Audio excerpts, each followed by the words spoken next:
Neither of us had any idea what we were gonna get, but it ended up being really good. Which is a dumb metaphor. What's going on, dudes? This is your boy, TimTom.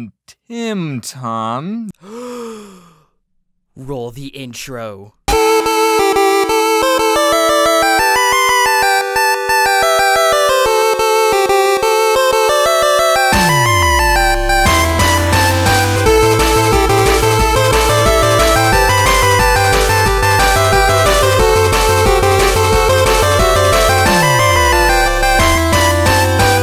Hello, Internet! Welcome to YouTube Teory, the show hosted by the Scaly who likes to copy everyone else. Oh, James, if only you noticed me the 3 freaking times I referenced you in my videos, I wouldn't have to be doing this right now. Well, how do you like me now, huh?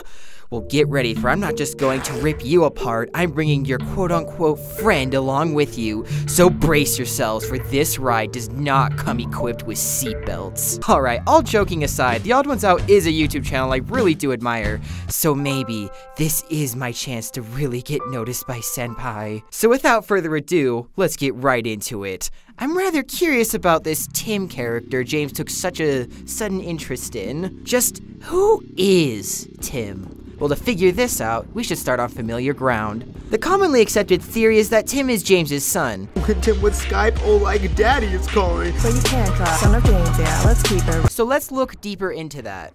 We can already see that the two have very similar body structures. Both of them are really tall, as we hear from Jaden refer to Tim. It was the first time we met IRL, and he's super cool.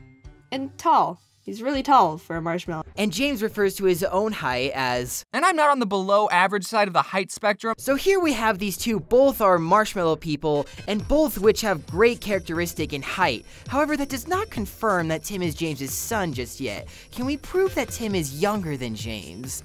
At first, I wasn't exactly sure how to solve this part, but then I remembered this video. True Ending Henry the Giant Squid.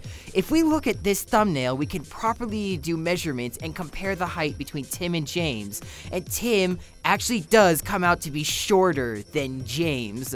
Not only that, but Tim has been shown with a rainbow beanie, a product of clothing that only the children wear in the animation culture. So Tim and James' physical features are the same, and Tim is younger than James.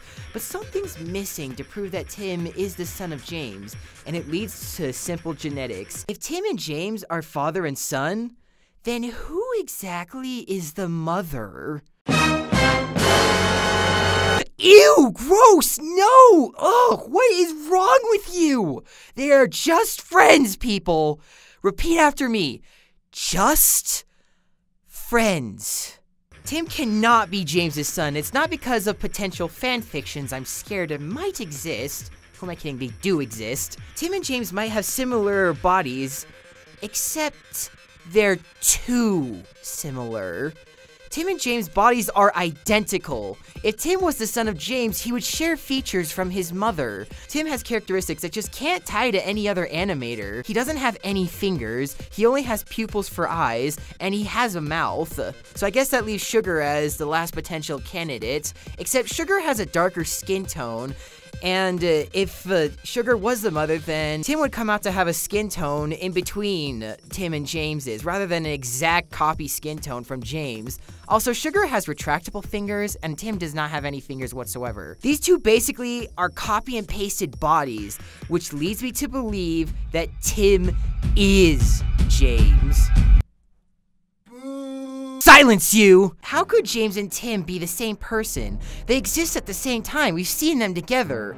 There are actually 2 possible ways this can be true, one of which is time travel. While James has had some experiences with time travel, we can be pretty confident that James did not time travel to bring Tim into the present, because that would cause some major problems in the time-space dimension, and we're all still here, so we can pretty much take that off the table. The other possibility is cloning. Now, cloning might sound like a complete science fiction, but it is very real. The way that it works is that before someone develops into a baby, they start out as one cell, a zygote, and if we want to do cloning, we would have a formed zygote, but we would take its nucleus and replace it with the nucleus of a cell from the individual you would want to clone.